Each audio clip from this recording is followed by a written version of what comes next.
Good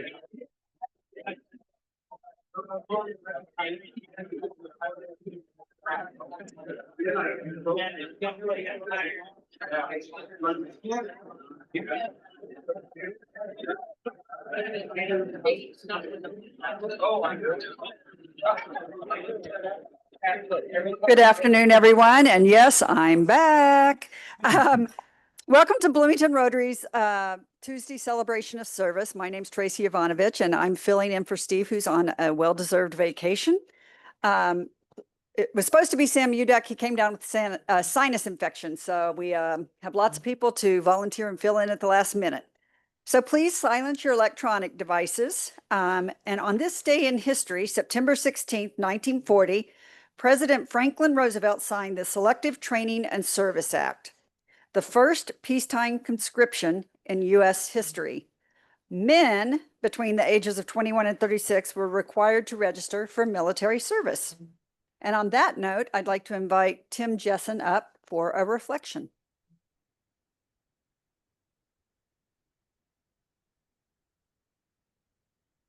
Thank you all.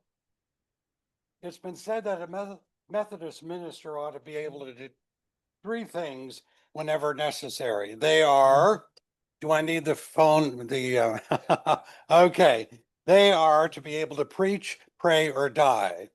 Now, I'm not a Methodist minister, but I've had plenty of experience dealing with the unexpected. So I didn't even know until I got here who was going to introduce me. So I had this planned introduction to my connections to Ivy Tech, but I have to scrap those and Sam isn't here. But that was also my community service for my 8 years there.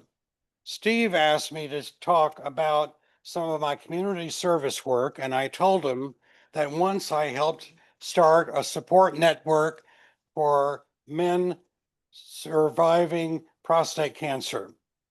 And so I volunteered to coordinate our involvement in the Hoosiers Outrun Cancer, but a new member beat me to the volunteer for that. That support network eventually failed, in part because men don't like to talk about that part of their lives, and it's just not as popular as the pink ribbons for breast cancer. I found one on the sidewalk coming over here that someone had discarded. I also have been involved in Shalom Center before it was Beacon. You should know that our oldest Rotarian, Wendell St. John, who celebrated his birthday last Friday, his wife, Shirley, helped found Shalom. Now, if I'd known Tracy was going to be in charge, I might have worn a Beacon shirt as I was on that board for years and enabled Diana Hoffman to serve there, and she's done marvelously well. Yes, homelessness is something that I'm very concerned about, and especially at the First Christian Church, where a breakfast attracts more than 100 unhoused men and women every Sunday morning. I've done other things. I've been very involved in musical groups, Bloomington Chamber Singers, now Quarryland Men's Chorus, a postcard on your table about that, and I've been in 3 church choirs. But I've done other things like personal involvement with those who have come out of prisons and confinement to start a new life. And I've been active in several interfaith organizations to try to help improvement of the conditions for all.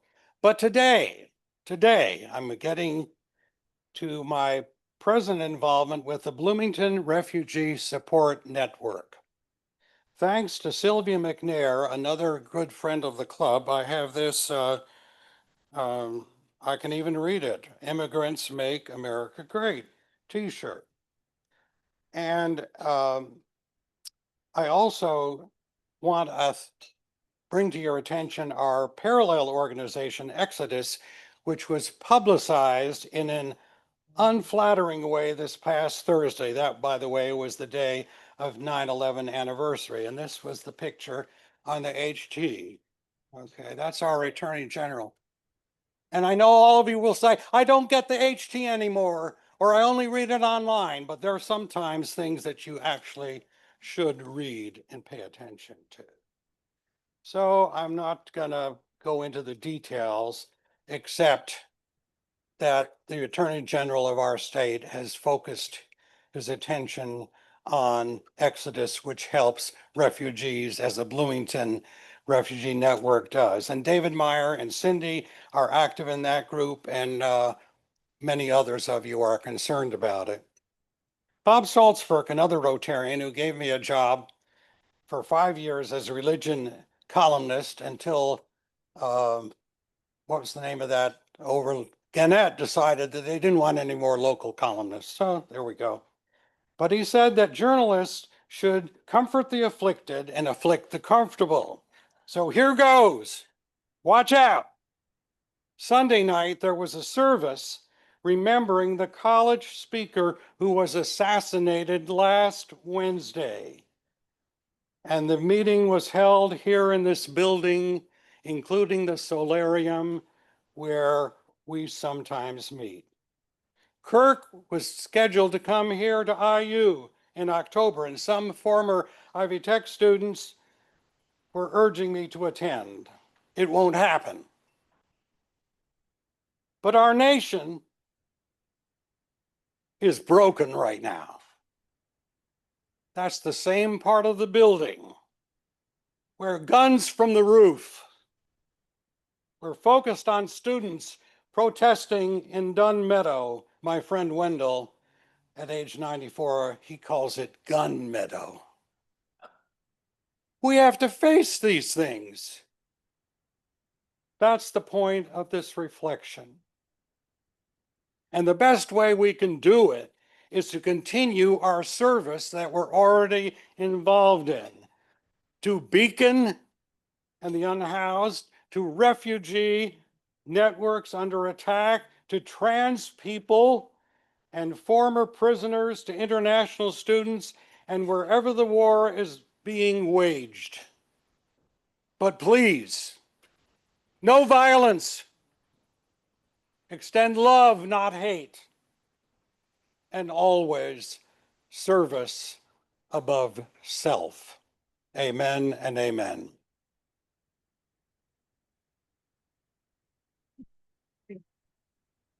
Thank you, Tim. And for just as a side note, since you brought up Exodus, Mayor Thompson had a meeting last week for nonprofit groups to attend, and it was a lot of interesting topics we covered. One of them, Exodus got up and spoke, and I don't know if you all are aware, but they are losing all the SNAP, the food funding shortly. They will be losing Medicaid within the next year.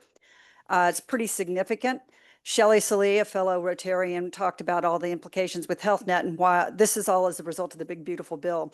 So there will be Medicaid, rather, long-lasting impacts that are coming in smaller doses that you don't see in the news. And so just be aware that there is a lot of further challenges coming, okay?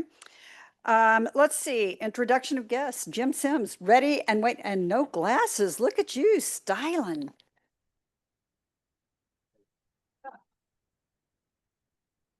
Good afternoon, all. I haven't got to the bifocal part yet, so my glasses are for driving and distance and no glasses for reading. So thank you. And Tim, thank you so much for that reflection today. Okay, it's my pleasure to introduce today's guest, and we'll start with Hao-Shi Wang, guest of Michael Shermis. Can you please, I'm sorry, stand up. And then everyone, please stand up so we can acknowledge you. I'm so sorry.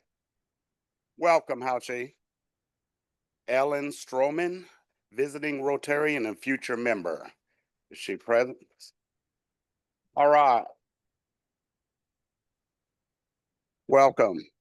Randy Saunders, guest of Jim Bright.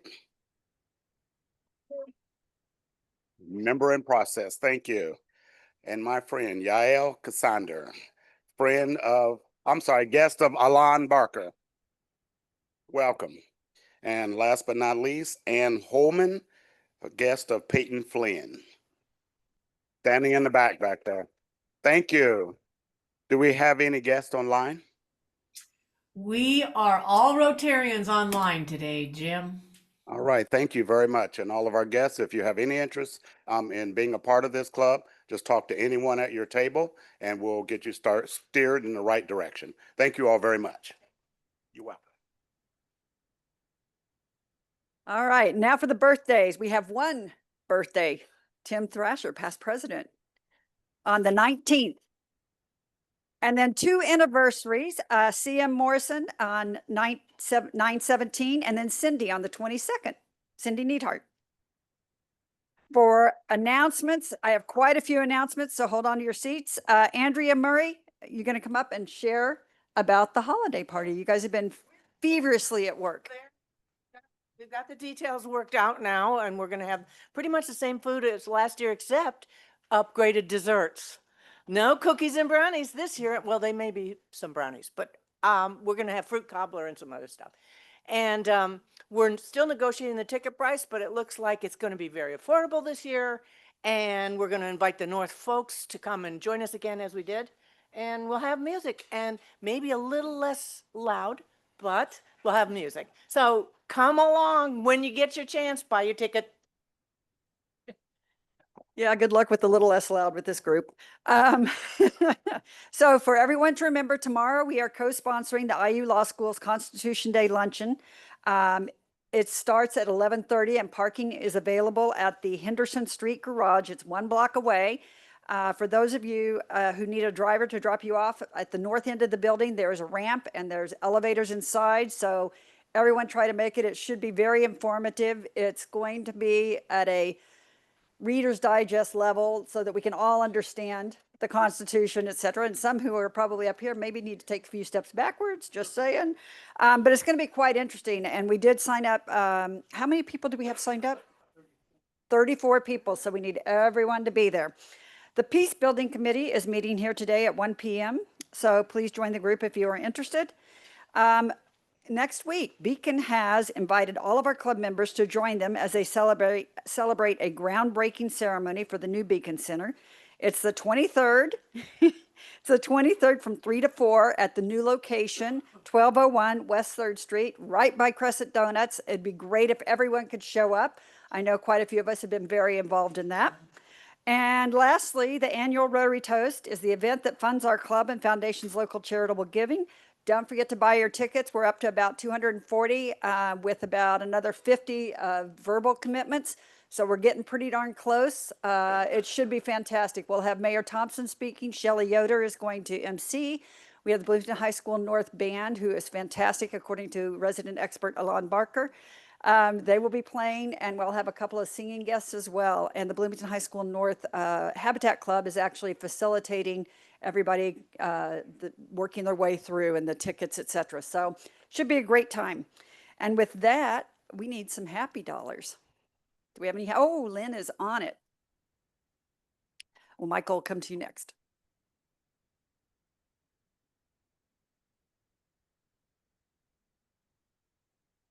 Is that on? Yes. I have 5 happy dollars for 2 reasons. One is that I have my Rotary Toast ticket. How about you all?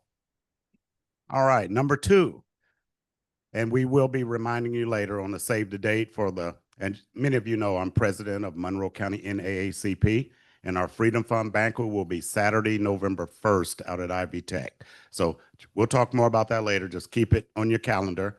But 5 happy dollars for those 2 announcements. Thank you.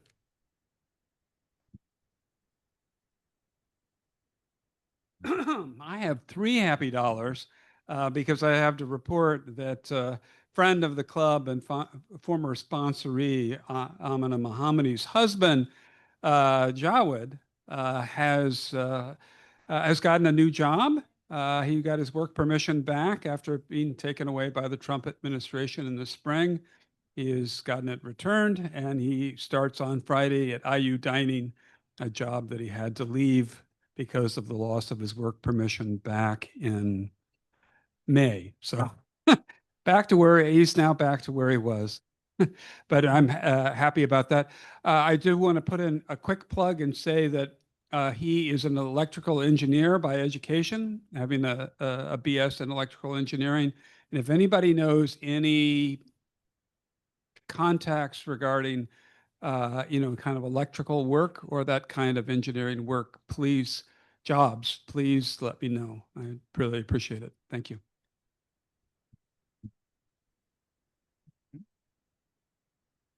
Slide through. Oh, sorry. Okay. I'll just be very brief. $10 because I just heard this morning that both of my daughters will be here for the Lotus Festival.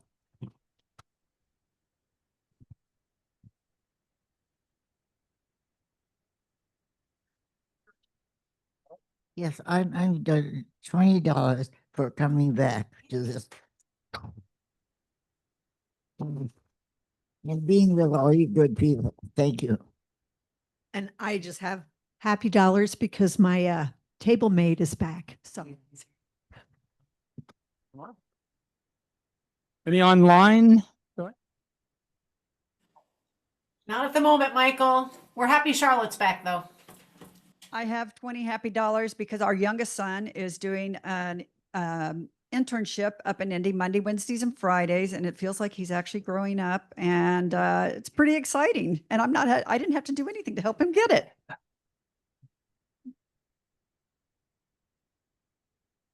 I'm delighted as well that Charlotte's back and welcome. I also just want to underscore this beacon event that was mentioned earlier. Please come, not even if you're a donor or you're not even clear what your position is as far as being a donor. You'll learn a lot at this event, and it's going to be a great celebration event. And we need more joy in our lives. We need more things to celebrate, and this is truly an event to celebrate. Thank you. Yeah. I can do that. It's September 23rd from 3 to 4 at 1201 West 3rd Street. So it's the old Weddle Brothers location by Crescent Donut. That's what everybody knows is Crescent Donut. I have 10 happy dollars for the outstanding performance of our member John Armstrong in the constellations Next to Normal.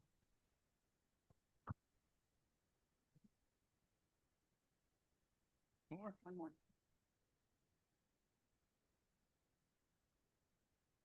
Oh, I have some happy dollars here because my daughter is going to come visit us from Texas for the Lotus Festival. Well, that is the perfect segue. On that note, lots of happiness. It's good to hear. And we'll bring up Mr. Happiness, Alon Barker, to introduce our guest. Oh, my goodness, Mr. Happiness. I think we're all happy in so many ways, right? Before I introduce Katarina, I want to just mention a little bit about my time with Lotus, because when I arrived as a South African in '86, we didn't have the Lotus Festival. The Lotus Festival started in 1994. And there are a few things in Bloomington that really made me feel welcome. WFIU, the Unitarian Church, the Lotus Festival, when it came about, really made me feel that I had a sense of home that I hadn't had prior to the Lotus Festival. And then obviously the Rotary Club is something else that makes me feel at home. So I think that the Lotus Festival is truly one of the gems in our community, especially today, when the world seems to be closing in on itself, where we seem to be becoming more and more focused on selfish needs and attitudes about diversity and communications and understanding seem to be evaporating before our eyes. And in so many ways, the Lotus Festival brightens our community and gives us all a sense of connection to the world that we truly belong to, rather than just the world that we obsess about in our own personal lives. So I think it's an incredible organization doing amazing things. And so with us today, we have Katarina Koch, who has been leading the Lotus Festival at the Lotus Education and Arts Foundation, which is about the Lotus Festival, as executive director since July 2023. So she's been here for a few years. Whether the focus is on world music or health, Katarina is a community builder. For the 7 years before she came back to Bloomington, Katarina transformed a small medical provider in Paoli into a federally qualified Southern Indiana community health care through grant writing, marketing, and most importantly, serving the community with heart and compassion while seeking out assets and leveraging their strengths to grow. What an amazing person to bring to this community and to the Lotus Festival. Katarina received her BS in biology from Butler University in 2010 and a not-for-profit graduate certification from the IU Bloomington campus in 2017, the O'Neill School, I'm assuming. She was a recipient of an academic scholarship from the recipient of an academic scholarship from the Crown Point, Indiana Rotary Club. And she has pursued leadership and community service roles throughout her career. Katarina believes that music and art are essential components of community life that impacts the health and vitality of individuals, the environment, and our built world. She lives in Bloomington with her husband and their 2 dogs and 2 cats. Please welcome Katarina. Thank you, Ron. Appreciate it. Okay. My laptop up here. Can everyone hear me all right? I'm on a remote mic. So hello, everyone. It's lovely to see the faces here.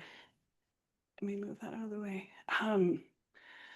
Just kind of taking a scope of the room. My name is Katarina Koch.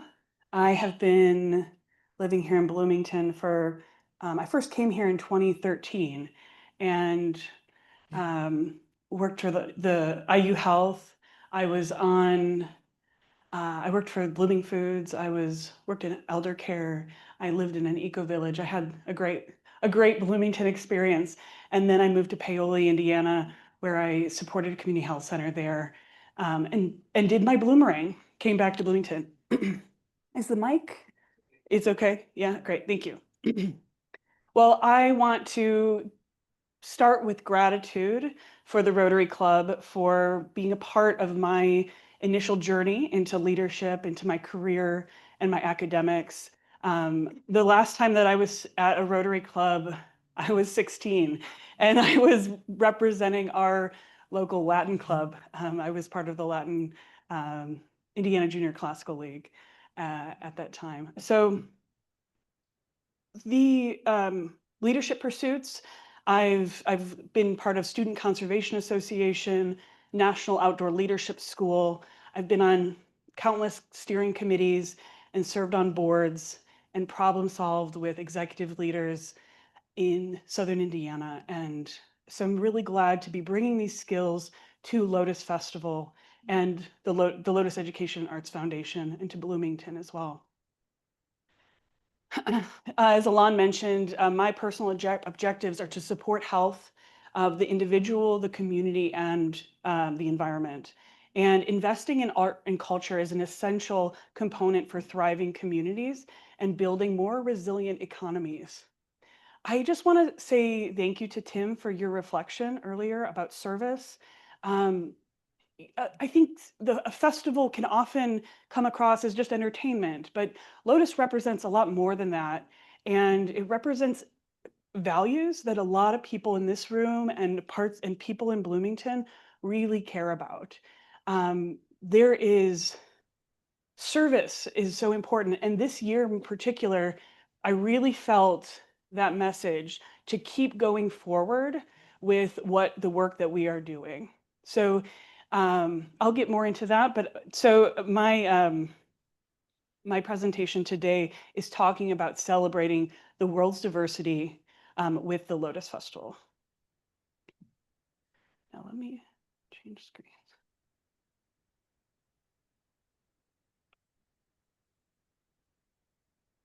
Is the clicker? Sorry. There we go. Okay. So music and art have the power to connect, to inspire, and transform. Lotus Education and Arts Foundation ensures that Bloomington and South Central Indiana remain vibrant, globally connected, and creatively inspired. We are a local cornerstone of cultural enrichment dedicated to presenting world-class musical and visual arts experiences.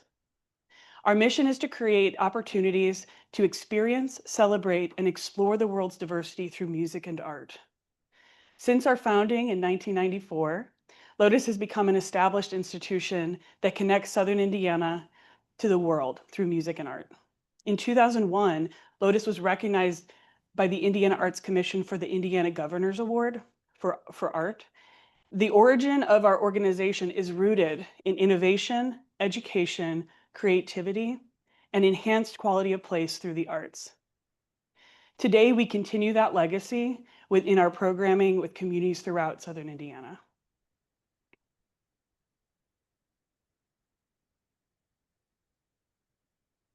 Lotus invites globally diverse artists to share their cultural heritage and perform for children, adults, and families in Bloomington and across the Southern Indiana region.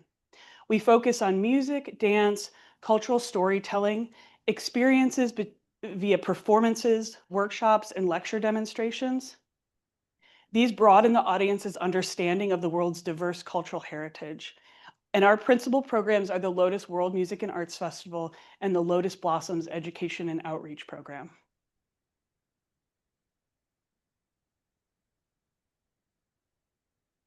Most people know about the festival. How many people in here have attended the festival before? Oh yeah, that's amazing. That's so great. And how many people have heard about the Lotus Blossoms Education Outreach? A lot. That's so amazing. So we've got a really good group here that already understands what Lotus brings to the community. Well, for those who haven't attended, Lotus Festival is an event that transforms downtown Bloomington into a dynamic multicultural stage. Over 4 days, artists from around the globe share their music and traditions, drawing thousands of attendees. And as one of the longest running world music festivals in the United States and the only one of its kind in Indiana, the festival offers audiences a rare opportunity to engage with music and cultures from around the world and foster cross-cultural understanding and appreciation.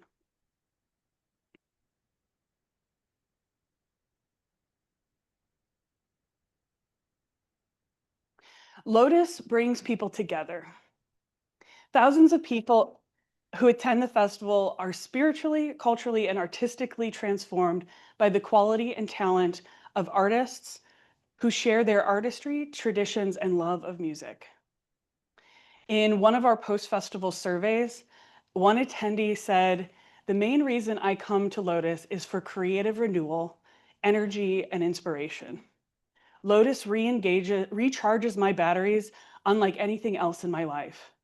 And the best part for me is the unpredictable, mind-blowing moment. You never know when it's going to happen. There will be an act that you'll check out on a whim and then kablooey, mind blown."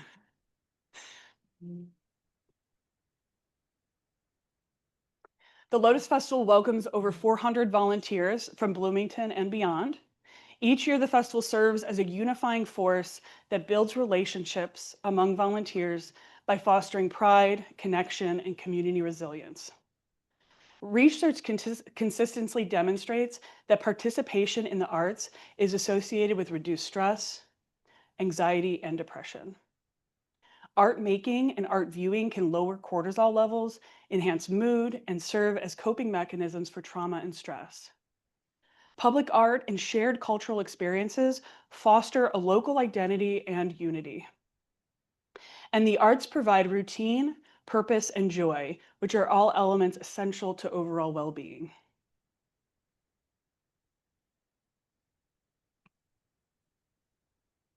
Lotus Blossoms is a performance series that introduces K through 12 students in South Central Indiana to global cultures through interactive performances and workshops.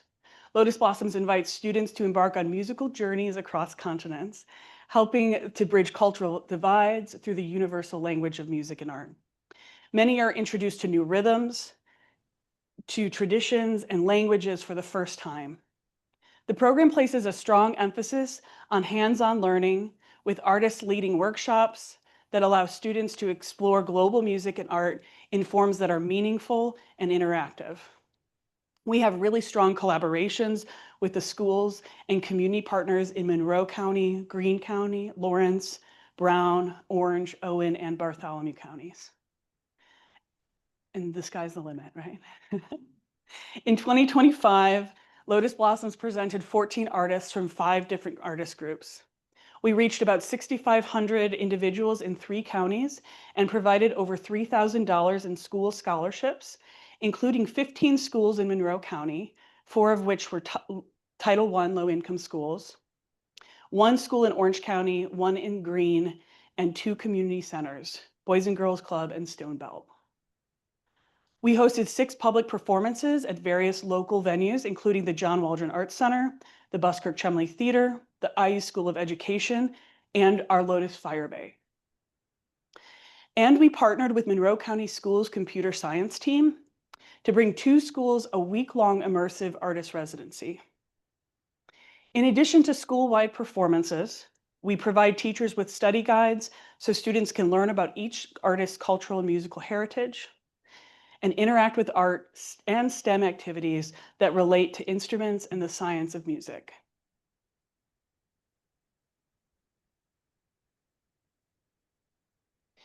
Each year since 1998, Lotus Blossoms hosts a special event called the Lotus Blossoms World Bazaar. Lotus buses all the Monroe County School 4th graders to the gym at Fairview Elementary School for hands-on, globally inspired arts and craft activities. It's a completely volunteer-run program, and Lotus invites almost 40 partners from international departments at Indiana University, community artists, community arts organizations, and local performers to present activities, demonstrations, and performances to over 1,500 kids and adults over the 2-day event. You can't say no to those eyes, can you? Seriously.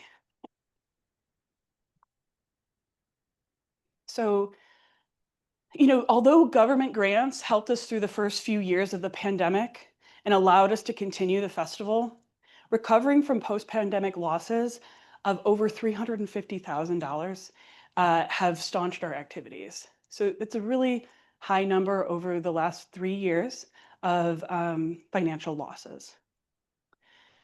Last year, we closed the 6th Street tent and reduced the total number of venues and overall artists. This was a really difficult decision, but both myself and the board agreed that a smaller festival is better than none at all. And that is the reality that we are facing. Sustainability means change and adapting to new circumstances that often feel like we are losing something. But there's hope to continue in a new way. Government funding shifts have altered the nonprofit ecosystem. Competition has increased for philanthropic community resources like corporate sponsorships, individual donations, and private grants. Lotus has an annual budget of approximately $480,000. 2/3 of that budget comes from these sources. Only 1/3 comes from ticket sales and other earned revenues. Fortunately, we are not alone in these challenges. In difficult times, collaboration is key to an effective response. Lotus has a long history of working with community partners, including many academic departments at IU, local community nonprofits like WFHB and Bloomington Roots, as well as business and corporate partners like Chocolate Mousse, the Bloomington Yoga Collective, Organized Living, and many others. But there is potential for growth, and that's what's really important. There are many areas where we can grow, including how Lotus can be a collaborator in our community and beyond. To do this, it is essential to maintain a culture of creativity and growth mindset to overcome the challenges and reach for thriving futures together and vibrant futures together.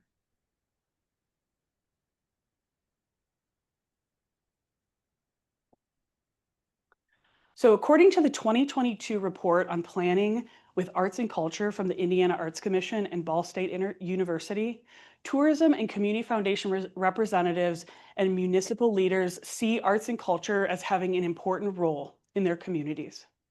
88% of leaders and 96% of tourism either strongly or somewhat agree that arts and culture are an economic development opportunity. 34% of leaders believe that arts-based development is actually more effective than traditional economic development, while tourism and community foundation representatives, 62% of them agree with that as well.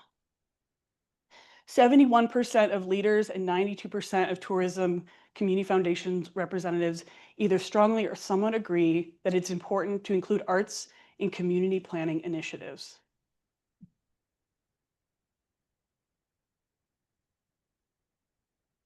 At the City of Bloomington, the Economic and Sustainable Development Department has an economic development vision for Bloomington to be prosperous, inclusive innovation, to be a prosperous, inclusive innovation and cultural magnet, where businesses can grow and thrive, and all residents can access economic opportunity, and our natural world and resources are protected, treasured, and celebrated. Among their goals include Bloomington becoming the center for creativity for Indiana. Bloomington is already known as a center for arts, but retaining that mantle requires dedicated effort. Creativity should inform our community at all levels, helping make sure we grow a creative economy of the future, as well as supporting practicing artists and destination tourism. Their second goal is, or one of their second goals is to nurture and grow Bloomington's creative economy. For example, reclaiming the Music City, Indiana title, launching arts incubators, supporting arts nonprofits, and making Bloomington a place that creative people can work. And third, supporting destination tourism. For example, visitors to Indiana University, the Convention Center, art and culture, and promoting proximity to Indiana. The tourism acts as a trade sector, bringing outside dollars into Bloomington, and can often serve as a gateway to moving here or establishing businesses here. Lotus is an active leader in community, and we are participating in focus groups that are facilitated by the Regional Opportunities Initiative to create a regional arts and culture plan. It covers an 11-county region where Monroe is a part of that. We're following the grant process to submit a proposal that will drive growth of the Lotus Festival as a major destination festival for Bloomington and the state, and expand access to world cultures through music and arts across the whole Midwest.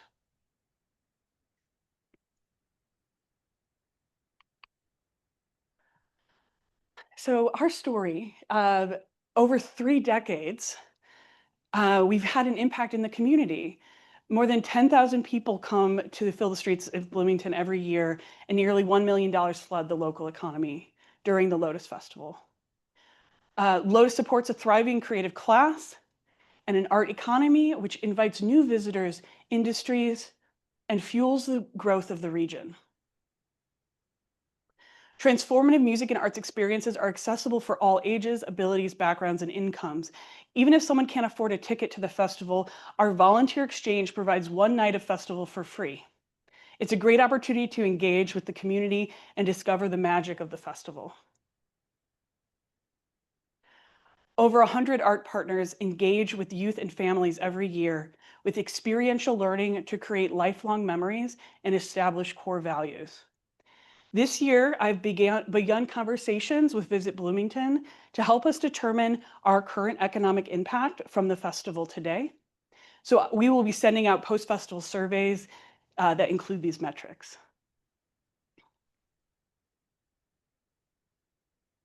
One thing that really makes Lotus stand out is that we have hosted artists from over 150 unique cultures and countries. This is a really proud metric for our work. And I think it truly demonstrates that Bloomington is a multicultural city.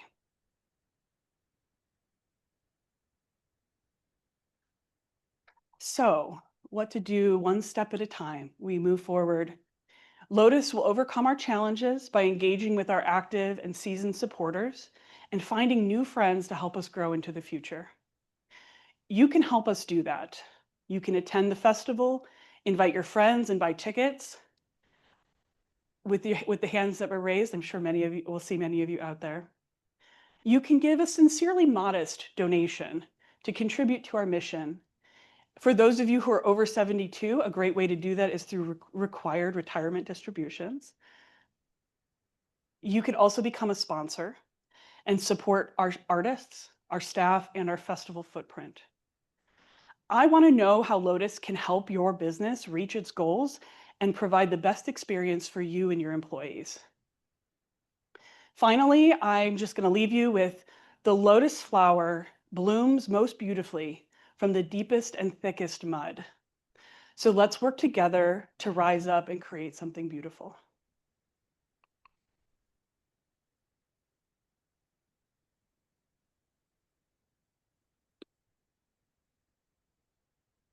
Well, the camera moves with you, doesn't it? Who's got that? Martha.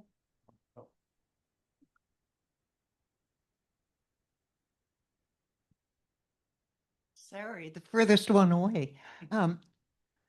Could you talk a little bit about visas and whether you bring people from abroad? I know that used to be possible, and to piggyback on a visa that somebody was here, or I don't know if you get people from abroad anymore. Yeah, we do. We get people from abroad every year. I'm not sure in terms of the amount that we get now versus in the past, but when I attended the World Music Expo last year, I was talking to people from all over the world music industry, and they find it that the U.S. is the most difficult place to tour. To get a visa, to get a working permit, it is incredibly expensive, and it can take years to make it happen. And if the artists do not have a like a US based agent, it makes it even more difficult to navigate the system. For this year in particular, we have all of our artists are currently in the United States with visas. Either they're already touring or they're stationed here right now, with the exception of one that's coming from Colombia. So we're really hopeful. We were trying to mitigate some of those issues. We had artists who backed out earlier this year because they were afraid of traveling and receiving, potentially being deported at the airport. And so they gave us enough time to be able to adapt and find another artist. But those are the realities that artists are facing today. Even coming from Canada, it can cost them $1,500 just to come to the US for a concert or a tour. This is the realities. Thank you for that question. Of course.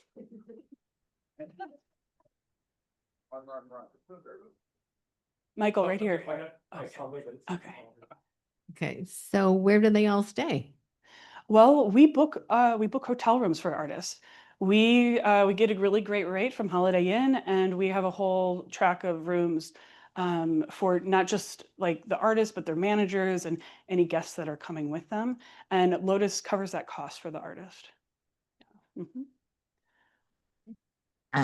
Do we remember the beginning of Lotus was it wasn't with a flower, it was with a person, Lotus Dickey in Orange County. Mhm. And I think we should build on that as well. So the statement is that the name of the festival, Lotus Festival, I think the original founders, they were thinking of calling it the Bloomington Festival and things like that, but they decided to look at universality. So the lotus flower blooms in every single country. And then the founders were very connected to an artist that grew up and created folk music in Orange County, Indiana. His name was Lotus Dickey. And so the merger of the flower and the man became the legacy of the festival that we have today. Yeah. Yeah, Katarina, you mentioned growth mindset, which is I'm a big fan. I don't know if you read the book or not. That's where it came from Carol DeWitt. But it kind of triggered in my mind as you were talking about all the challenges financially, et cetera. It's obviously a common theme across all the nonprofits. There's about 730 nonprofits here in Bloomington. And one of the things, and as donors, which there are many in the room for all these nonprofits, it's becoming more and more challenging, not only to raise the funds, but to determine where you're going to give the funds because everybody's being hit. And so one of the things that would be helpful, I think, is that in the spirit of growth mindset, we as nonprofits need to start thinking, are there ways we can synergies, create synergies and be more effective. And that's hard to do when you talk about political capital because nobody wants to give up their fiefdom. But at the end of the day, it's about survival. And how do we maximize and get growth and how do we start thinking differently? So I would just put that out there because as I think of Lotus and some of the other fantastic arts venues that we have here, there's probably some things we could do to help drive that synergy. And I always go back to the Constellation example with the BPP and Cardinal. Yeah. So I'll just put that out there. I don't know if that's something you all have thought about or not. Yes, I've thought about it. For sure, I've thought about it. You're right. It is challenging. It's challenging as each of our organizations are vying for these resources, these financial resources. So, and our community is only so big, right? There's a couple things that I think about. I think about like the growth of Bloomington is the growth of our organizations. The growth of the festival is connected to that. So bringing in more industry, bringing in more people to live in this community is going to grow our nonprofits and give us more resources to be able to spread out. But that's like, I can't control that. We can't control that. You know, this is a bigger issue. I think I don't have an answer for how collaboration will work.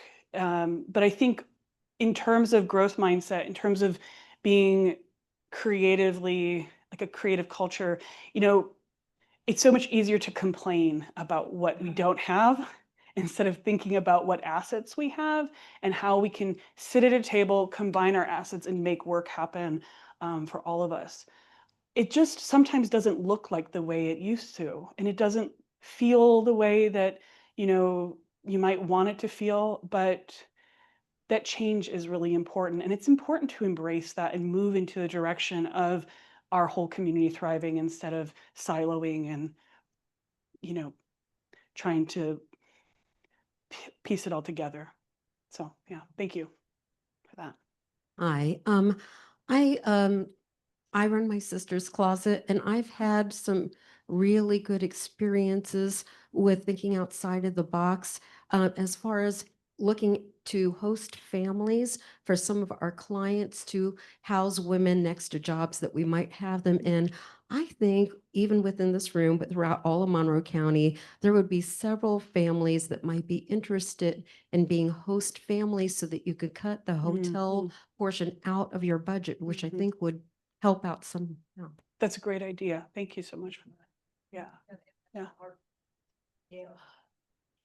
The International Harp. Awesome. We'll look into that. Yeah. Any questions online? Not at the moment, Michael. I'll go ahead and do one. I'm going to start with a testimonial to get to my question. So back in the early aughts, I was a brand new spanking board member for Lotus, and I was given the opportunity to be a driver liaison for a Korean couple of a group called Koch, and I got to take them down to Bedford, a little rural school, and they knew not even one word of English. It was a challenge trying to communicate with them, but got them in there into that gym, and it didn't matter that they didn't know English. They had all sorts of really cool instruments, and they played the instruments in a way that was stunning and captivating and amazing. And it transformed that gym, and the kids were just blown away. Fast forward 15 years, I was at a Lotus Night of Music in the summer, fundraiser they do, and that principal was there and spoke to that very day and that very group that I was there with, and what a difference it made to his students and how many of those students grew up loving music more and enjoying it. So I throw that testimony out there with the question of, when we were talking about it 20-some years ago, it was always like, the real growth that could happen in Lotus is in Lotus Blossoms because it's education oriented, easier to get grants. get people younger to come to Lotus, because when you look around at Lotus, there's a lot of older people. What are you trying to do to get Lotus younger and make Blossoms a bigger deal and work it more? And what plans do you have for the future? Yeah, great question. I have some really exciting plans I'm happy to share with you. Well, first, to answer the question about bringing younger people in, last year was the first year we decided to make children 12 and under free to attend the festival. That was really important to me, that we were thinking of our families, the cost to families, and paying $40 for a ticket for a 5-year-old just doesn't make sense, right? So we did that, and I think that's a really great opportunity for getting younger people into the festival in particular. This year, we've deepened our discount for students and teens. We separated our discount out so that they can have 50% off ticket prices, and try to make that more accessible for that population. And of course, most of our young teens and late teens and college students are volunteers, and that's how they engage with the festival. So Lotus Blossoms, I have been really trying to think about how to connect Lotus Blossoms with the festival, how to create more education opportunities at the festival, and then tie the festival back to Lotus Blossoms. So just a couple little things that we've done this year. We created the same study guides that we create for the spring programs and those artists. We made a couple of those study guides for artists for the festival. They are artists. We chose artists that will be performing free performances, to make them accessible to all students. And we shared that with the Monroe County schools so that we can get that out to teachers and students to be able to learn a little bit more about what the festival has to offer to them. And secondly, we started a new project, a new collaboration. It's with, it's called, the pilot project is called Harmony and Heart.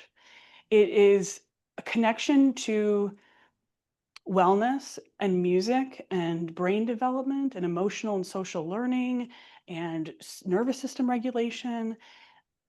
The experience of having diverse music, being exposed to diverse music, is really important for brain development for young people.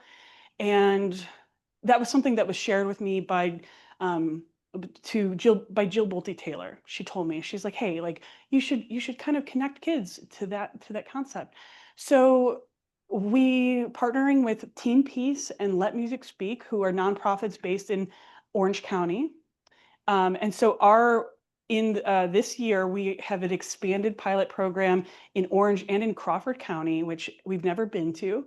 It's pretty far south. So we will keep that artist located in Orange County so that they have easier access to all of the schools. There will be 6 elementary schools that will receive this sort of fusion of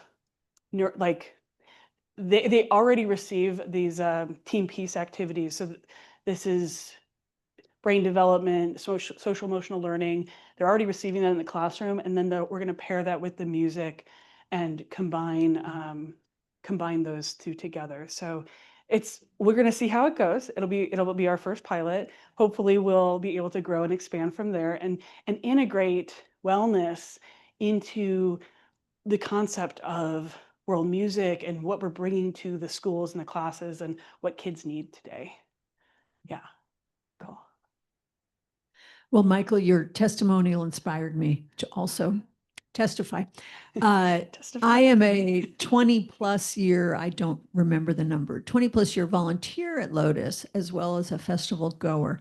And what I can say about volunteering, if you are interested in engaging with people in different ways, is that you never know what you're going to find. And one year, it was actually the first year, it's what created our info table. And that happened the year of Hurricane Katrina, if I'm not mistaken. And we had loads and loads of people that were transported to Bloomington because they were homeless due to the storm and they were temporarily housed here. And Lotus provided tickets to all of these wonderful folks so that they could have some entertainment in their lives. And they had to come check in at this new info table, which I staffed for an evening. And it was the most fascinating evening to have one-on-one conversations with people who had just experienced amazing trauma, were in a town they knew nothing of, and they were so happy to be in our space and to share the love of humanity that we were expressing. So you never know what you're going to find if you volunteer at Lotus. Thank you, Lynn. Appreciate it.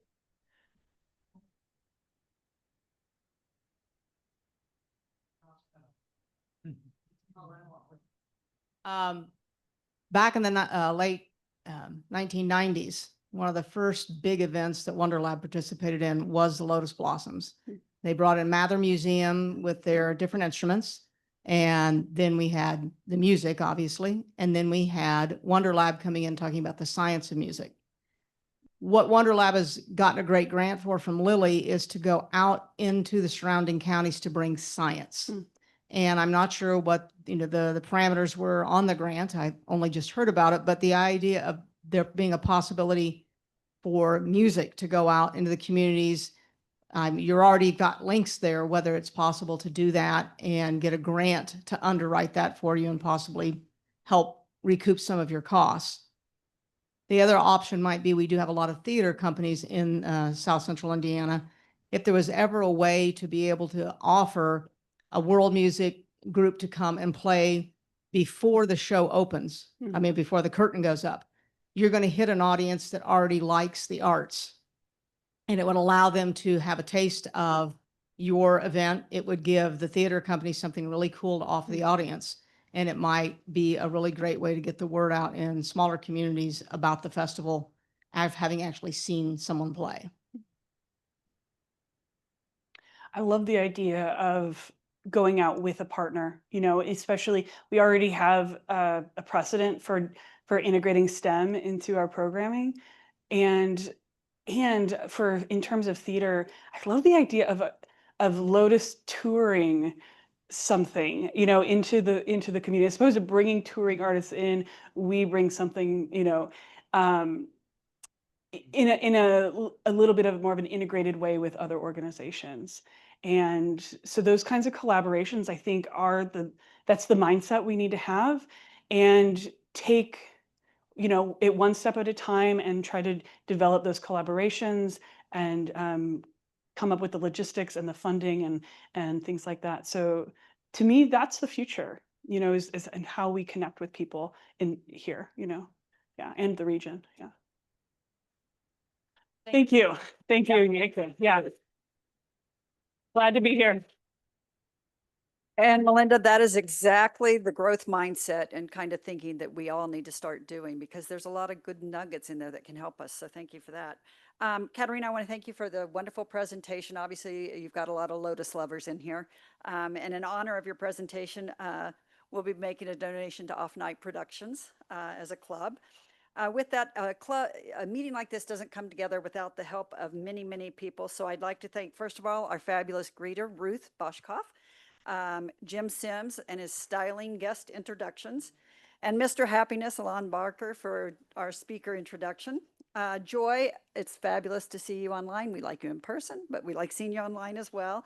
Tim, for the thoughtful and inspiring reflection. Glenda, for reporting. It's the hardest job there is. So, and Michael for stepping in at the last minute to run the mic in my absence. And then Alon for the photos, Sally and Judy for running the desk and making us all feel welcome as well when we come in. And I would think we were going to have Paula Harris. We'll hopefully be able to do that next week. Our next meeting will be on September 23rd in the Frangipani Room, and Sandy Keller will be speaking to us about My Sister's Closet, which I know we're all looking forward to. Oh, and hot off the press, community service meeting at 1 o'clock here in the room. And with that, Tyler, would you please share the graphic? And for those of you who are able to stand, join me. Of the things we think, say, or do, first is the truth. Second is fair to all concerned. Third will build goodwill and better friendships. Fourth, Fourth, will it be beneficial to all concerned? And And fifth, fifth, is it fun?